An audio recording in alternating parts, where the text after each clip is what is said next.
ಸರ್ಕಾರಿ ಭೂಮಿಯಲ್ಲೇ ಅಕ್ರಮ ಲೇಔಟ್ ನಿರ್ಮಾಣ, ಕಂದಾಯ ಇಲಾಖೆ, ನಗರಸಭೆ ಕಣ್ಣಾಮುಚ್ಚಾಲೆ, ಜಿಲ್ಲಾಧಿಕಾರಿಗಳು ಹಾಗೂ ತಾಲೂಕಾ ಅಧಿಕಾರಿಗಳೇ ಮೌನವೇಕೆ? ಸರ್ಕಾರಿ ಜಾಗದಲ್ಲಿ ಅಕ್ರಮ ಲೇಔಟ್ ನಿರ್ಮಾಣ, ಯಾವುದೇ ದಾಖಲೆಗಳು ಇಲ್ಲ, ಭೂ ಪರಿವರ್ತನೆಯ ಪತ್ರವೂ ಇಲ್ಲ. ರಾಜಾರೋಷವಾಗಿ ಲೇಔಟ್ ನಿರ್ಮಾಣ ಮಾಡಿ ಮಾರಾಟ ಮಾಡಲು ಮುಂದಾಗಿದ್ದಾರೆ ಎಂದು ಸಾರ್ವಜನಿಕರು ಆಕ್ರೋಶವನ್ನ ವ್ಯಕ್ತಪಡಿಸಿದ್ದಾರೆ. ನಂಜನಗೂಡು ತಾಲೂಕಿನ ರಾಷ್ಟ್ರೀಯ ಹೆದ್ದಾರಿಯ ಊಟಿ ರಸ್ತೆಯ ಚರ್ಚ್ ಭಾಗದ ಅಕ್ರಮ ಲೇಔಟ್ ಚಿತ್ರಣ ಇದಾಗಿದೆ. ಸರ್ವೆ ನಂಬರ್ 1324ರ ಪಹಣಿಯಲ್ಲಿ ಚಕ್ರ ಇನಾಮ್ ಎಂದು ನಮೂದಾಗಿದ್ದು ಯಾರ ಹೆಸರು ಕೂಡ ಇರುವುದಿಲ್ಲ. ಆದರೆ ಸರ್ಕಾರಿ ಜಾಗವನ್ನ ಅಕ್ರಮವಾಗಿ ಒತ್ತುವರಿ ಮಾಡಿಕೊಂಡಿದ್ದು ಯಾವ ಅನುಮತಿಯೂ ಇಲ್ಲದೆ ಭೂ ಪರಿವರ್ತನೆ ಮಾಡದೆ ಊಟಿ ರಸ್ತೆಯ ನೀಲಕಂಠ ನಗರಕ್ಕೆ ಹೋಗುವ ರಸ್ತೆಯ ಪಕ್ಕದಲ್ಲಿ ರಾಜಾರೋಷವಾಗಿ ಅಕ್ರಮವಾಗಿ ಲೇಔಟ್ ನಿರ್ಮಾಣ ಮಾಡಿ ಕಲ್ಲುಗಳನ್ನ ಹೂಳಿಸಿ ಸೈಟ್ ಮಾಡಿ ಮಾರಾಟ ಮಾಡಲು ಮುಂದಾಗಿದ್ದಾರೆ. ಈ ವಿಷಯಕ್ಕೆ ಸಂಬಂಧಿಸಿದಂತೆ ಮಾಜಿ ಶಾಸಕ ಹರ್ಷವರ್ಧನ್ ಮಾತನಾಡಿ, ಸರ್ಕಾರಿ ಚಕ್ರ ಇನಾಮ್ ಜಾಗದಲ್ಲಿ ಮೊದಲನೇದಾಗಿ ಯಾರೂ ಲೇಔಟ್ ಮಾಡಲೇಬಾರದು. ಅಕಸ್ಮಾತ್ ಆಗಿ ಯಾರಾದರೂ ಹಣ ಕೊಟ್ಟಿದ್ರೆ ವಾಪಸ್ ಪಡೆದುಕೊಂಡ್ರೆ ಒಳ್ಳೆಯದು. ಅಕ್ರಮವಾಗಿ ಸರ್ಕಾರಿ ಭೂಮಿಯಲ್ಲಿ ಲೇಔಟ್ ನಿರ್ಮಾಣ ಮಾಡಿರುವವರ ವಿರುದ್ಧ ತಹಶೀಲ್ದಾರ್ ಹಾಗೂ ಆಡಳಿತ ಅಧಿಕಾರಿಗಳು ಕ್ರಮ ತೆಗೆದುಕೊಳ್ಳಬೇಕು ಎಂದು ಎಚ್ಚರಿಕೆಯನ್ನ ನೀಡಿದರು. ಬ್ಯೂರೋ ರಿಪೋರ್ಟ್ ಎಡಿ ಜಯಶಂಕರ್, ಪ್ರಜಾಪ್ರಭ ಟಿವಿ, ನಂಜನಗೂಡು. ಸರ್ಕಾರಿ ಚಕ್ರ ಇನಾಮು 1324 ಸರ್ವೆ ನಂಬರು. ಇದು ಸರ್ಕಾರದಲ್ಲಿ ಹೊಸದಲ್ಲಿರತಕ್ಕಂಥ ಜಾಗ, ಯಾವುದೇ ರೀತಿಯಾದ ಗ್ರಾಂಟ್ ಆಗಿಲ್ಲ. ಅದ್ರ ಬಗ್ಗೆ RTC ಇದೆ ನೋಡಿ ಸರ್. ಇದನ್ನು ಏನು ಮಾಡಿದ್ದಾರೆ ಮೊಸನ್ ಸೆಕ್ಟ್ರ್ ಅವರು 1325 ಸಾವಿರ ಅವ್ರದ್ದು. ಅವ್ರು ಏನು ಮಾಡಿದರೆ ಈ ಜಾಗನೂ ಸರ್ಕಾರಿ ಜಾಗನೂ ಒತ್ತುವರಿ ಮಾಡ್ಕೊಂಡು ಸೈಟ್ ಮಾಡಿದ್ದಾರೆ.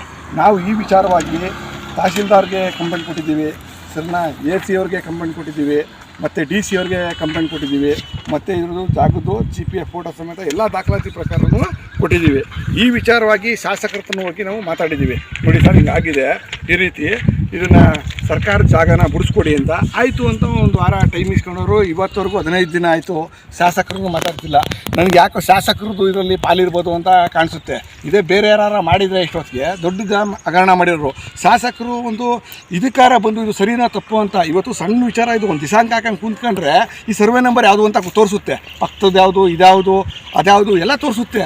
ಅಂಥದ್ದಲ್ಲೂ ಇವರು ಏನೂ ಮಾಡದೆ ಕುಂತವ್ರೆ ಅಂದರೆ ಇದು MLA ಕುಮ್ಮಕ್ಕಿಂದ ಇವ್ರುಗಳಿಂದ ನಡೀತಾ ಐತೆ ಅಂತ ನಾನು ಹೇಳೋಕ್ಕೆ ಇಷ್ಟಪಡ್ತೀನಿ ಸರ್. ನನಗೆ ಇದ್ರ ಬಗ್ಗೆ ಆಫರು ಕೊಟ್ಟರು, ದುಡ್ಡು ಕೊಡ್ತೀವಿ ಅದು ಕೊಡ್ತೀನಿ ಅಂದರೆ ಕೊನೆಗೆ ಬಗ್ದೇ ಇದ್ಮೇಲೆ ದಿನ ಕೊಲೆ ಮಾಡ್ತೀವಿ ಹಂಗೆ ಹಿಂಗೆ ಅಂತ ಫೋನ್ ಬೆದರಿಕೆ ಅವ್ರ ಹತ್ರ ಹೇಳೋರೆ. ಈ ವಿಚಾರನ ನಾನು ಸರ್ಕಲ್ ಇನ್ಸ್ಪೆಕ್ಟ್ರ್ ರವೀಂದ್ರ ಅವ್ರಿಗೂ ಹೋಗಿ ಹೇಳಿದ್ದೀನಿ. ಈಗ ಒಂದು ವಾರದಲ್ಲಿ ಸರ್ ನೋಡಿ ಈ ಥರ ನನ್ನ ಮೇಲೆ ಈ ಥರ ನನ್ನ ಕೊಲೆ ಬೆದರಿಕೆ ಮಾಡೋಕ್ಕೆ ಬಂದಿದ್ದಾರೆ ಅಂತ ಹೇಳಿದ್ದೀನಿ. ಅದಕ್ಕೆ ಇಲ್ಲ, ಅವರು ಡೈರೆಕ್ಟಾಗಿ ನಿಮ್ಮನ್ನ ಮಾತಾಡಿದಾಗ ನೀವು ಬನ್ನಿ ಅಂತ ಹೇಳಿದ್ದಾರೆ. ಆದ್ದರಿಂದ ನಾನು ಈ ಸರ್ಕಾರಕ್ಕೆ ನಾನು ಕೇಳ್ಕೊಳ್ಳೋ ಅಂಥದ್ದು ಏನಪ್ಪ ಅಂದರೆ 1324 ಜಾಗನ, ಒಂದೊಂದು ಜಾಗನ ಇವರು 10 ಸೈಟ್ ಇದೆ, ಒಂದೊಂದು ಜಾಗನ ಇವರು 20 ಲಕ್ಷಕ್ಕೆ ಮಾರಿದ್ದಾರೆ. ಇವತ್ತಿಗೆ 20-25 ಲಕ್ಷಕ್ಕೆ 4-4.25 ಕೋಟಿ ಜಾಗನ ಇವತ್ತು ಯಾರೋ ಹೊಡ್ಕೊತಾ ಇದ್ದಾರೆ. ಇಲ್ಲಿ ಒಂದು ನೀರು ಕಟ್ಟೋಕ್ಕೆ ಟ್ಯಾಂಕ್ ಇಲ್ಲದೆ ನಾವು ಪರದಾಡ್ತಾ ಇದ್ದೀವಿ ನಗರಸಭೆಯಿಂದ. ಇಲ್ಲಿಗೆ ಒಂದು ಟ್ಯಾಂಕಿಗೆ ಜಾಗ ಇಲ್ಲದೆ ಇಂಥಲ್ಲಿ ಈ ಪಾರ್ಟಿ ದೊಡ್ಡ ಸರ್ಕಾರದ ಜಾಗನ ಇವರು ಒತ್ತುವರಿ ಮಾಡ್ಕೊತಾ ಇದ್ದಾರೆ. ಇಲ್ಲಿ ಜಿಲ್ಲಾಧಿಕಾರಿ ಯಾವುದೇ ರೀತಿಯಾದ ಕೆಲಸ ಮಾಡ್ತಾಯಿಲ್ಲ, ತಾಲೂಕು ಆಡಳಿತ ಎಲ್ಲ ಕೈ ಬೊಂಬೆ ಆಗಿಬಿಟ್ಟಿದೆ.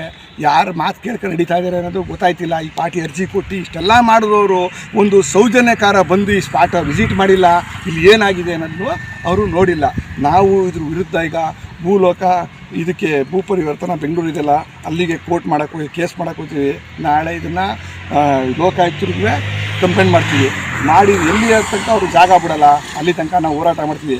ನನಗೆ ಏನೇ ಇದಾದ್ರೂ ನನ್ನ ಈ ಲೇಔಟ್ ಯಾರು ಮಾಡ್ತಾಯಿದ್ದಾರೆ ಅವರೇ ಕಾರಣ. ನನ್ನ ಪ್ರಾಣಕ್ಕೆ ಆಗಲಿ ಬೇರೆ ಏನಾರು ನನಗೆ ತೊಂದರೆ ಆದರೆ ಅವರೇ ಜವಾಬ್ದಾರಿ. ನಮ್ಮ ಹೆಸರು ಅನಂತು ಅಂತ. ಈ ಮಾಧ್ಯಮದ್ದು ಗೊತ್ತಾಗ್ತಿರೋದು ನನಗೆ ಆಶ್ಚರ್ಯ ಇದೆ. ಈ ವಿಚಾರ ನಮಗೆ ಒಂದು 2-3 ತಿಂಗಳಿಂದಲೇ ಗೊತ್ತಾಗಿತ್ತು ಅಷ್ಟೇ. ಆಮೇಲೆ ಈ ವಿಷಯನ ತಗೊಂಡು ಖುದ್ದು ನಮ್ಮ ಮಾಜಿ ನಗರಸಭೆ ಸದಸ್ಯರೆಲ್ಲ ಹೋಗಿ ಭಾಗದ ಶಾಸಕರಿಗೆ ಮನವಿ ಕೊಟ್ಟಿದ್ದಿಲ್ಲ, ಈ ಥರ ಅಕ್ರಮವಾಗಿ ನಡೀತಾ ಇದೆ ಅಂತಕ್ಕಂಥದ್ದು. ಆದರೆ ಅವ್ರು ಯಾವುದಕ್ಕೂ ತಲೆ ಕೆಡಿಸ್ಕೊಂಡಿಲ್ಲ. ನಾವು DC ಹೋಗಿ ಮನವಿ ಮಾಡಿಬಿಟ್ಟು ಬಂದಿದ್ದೀವಿ, ಇಲ್ಲಿ ತಹಸೀಲ್ದಾರ್ಗೂ ಮನವಿ ಮಾಡಿದ್ದೀವಿ, ನಾವು ಇಲ್ಲಿ ನಮ್ಮ RCಗೂ ಕೂಡ ಕೊಟ್ಬಿಟ್ಟು ಬಂದಿದ್ದೀವಿ. ಪ್ರತಿಯೊಬ್ಬರಿಗೂ ಸರ್ಕಾರಿ ಅವ್ರ ಆಫೀಸ್ಗೆ ಹೋಗಿ ನಾವು ಅರ್ಜಿ ಸಲ್ಲಿಸ್ಬಿಟ್ಟು ಕೆಲಸ ಮಾಡ್ಬಿಟ್ಟು ಬಂದಿದ್ದೀವಿ. ದೊಡ್ಡದಾಗಿ ಅಕ್ರಮ ಆಗ್ತಿದೆ ಅಂತಕ್ಕಂಥದ್ದು ನೋಡಿ. ಒಂದು ಹೇಳ್ತೀನಿ, ಸಾರ್ವಜನಿಕ ಜೀವನದಲ್ಲಿ ಆರೋಪ ಮಾಡೋದು ಭಾಳ ಸುಲಭ. ಆರೋಪದ ಜೊತೆಗೆ ನೀವು ಯಾವಾಗ ಅದಕ್ಕೆ ಪುಷ್ಟಿಯಾಗಿ ನೀವೊಂದು ದಾಖಲಾತಿ ಸಮೇತ ಬಿಡುಗಡೆ ಮಾಡ್ತೀರಾ, ಅದು ಹಗರಣ ಆಗುತ್ತೆ. ಅದು ಇದು ಬ್ರಹ್ಮಾಂಡ ಭ್ರಷ್ಟಾಚಾರ ಆಗಿರೋದು ನಂಜನಗೂಡಲ್ಲಿ 1, 2, 3 ಅಲ್ಲ, ಬರೋಬ್ಬರಿ ಒಂದು 4 ಇಂದ 5 ಕೋಟಿ ರೂಪಾಯಿಯಷ್ಟು ಹಗರಣ ಆಗಿರೋಂಥದ್ದು. ಇದು ಒಂದು 2-3 ತಿಂಗಳೇ ಪ್ರಾರಂಭ ಆಗಿದೆ. ಅದೇ ಮಾಧ್ಯಮದವ್ರಿಗೂ ಕೂಡ ನಾವೆಲ್ಲ ಕೆಲವು ವಿಚಾರಗಳು ಹೇಳ್ತಾ ಇದ್ವಿ, ಯಾರೂ ಕೂಡ ಅದನ್ನು ಭಾಳ ಗಂಭೀರವಾಗಿ ತಗೊಂಡಿಲ್ಲ. ಅದು ಇವತ್ತು ದಾಖಲಾತಿ ಸಮೇತ ಇದನ್ನು ಬಿಡುಗಡೆ ಮಾಡ್ತಾಯಿದ್ದೀವಿ ನಾವು. ಇವತ್ತು ನಾನೇ ಹೇಳ್ತಾ ಇದ್ದೀನಿ, ಇವತ್ತು ನಮ್ಮ ಪಕ್ಷದಲ್ಲಿ ಯಾರು ಆರೋಪ ಮಾಡ್ತಾ ಇದ್ದಾರೆ, ಆಕಸ್ಮಿಕ ಆ ಆರೋಪ ಮಾಡ್ತಿದ್ರಲ್ಲಿ ಕಿಂಚಿತ್ತು ಅಲ್ಲಿ ತಪ್ಪಾಗಿದ್ದರೆ ನಮ್ಮ ಕಡೆಯಿಂದ ಬೇಕಾದ್ರೆ ಕೇಸ್ ನಮ್ಮ ಮೇಲೆ ಹಾಕಿ ನೀವು.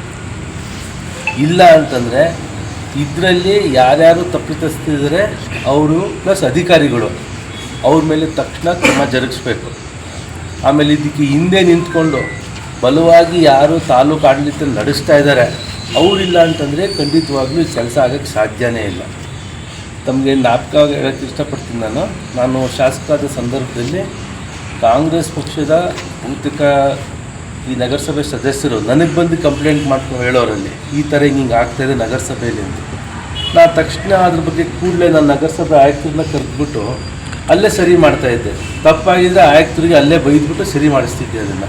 ಈ ಥರ ಏನು ನಮ್ಮ ಮೇಲೆ ಆರೋಪ ಮಾಡಿದ್ರಲ್ಲ, ನಮ್ಮ ಸರ್ಕಾರ ಇದ್ದಂಥ ಸಂದರ್ಭದಲ್ಲಿ ನಗರಸಭೆ ಅಲ್ಲ ನರಕಸಭೆ ಅಂತ ಇವತ್ತು ಯಾರ ನರಕ ಅನುಭವಿಸ್ತಾ ಇದ್ದಾರೆ ಅಂತಕ್ಕಂಥದ್ದು 3 ವರ್ಷ ನಂಜನಗೂಡಲ್ಲಿ ತಾಲೂಕು ಆಡಳಿತ ಹೆಂಗೆ ನಡೆಸ್ಕೊಂಡ್ಬರ್ತೀನಿ ಅಂತ ಸಾರ್ವಜನಿಕರಿಗೆ ಗೊತ್ತಿದೆ. ಅದು ನಾನು ಅದ್ರ ಬಗ್ಗೆ ಹೇಳಿಲ್ಲ.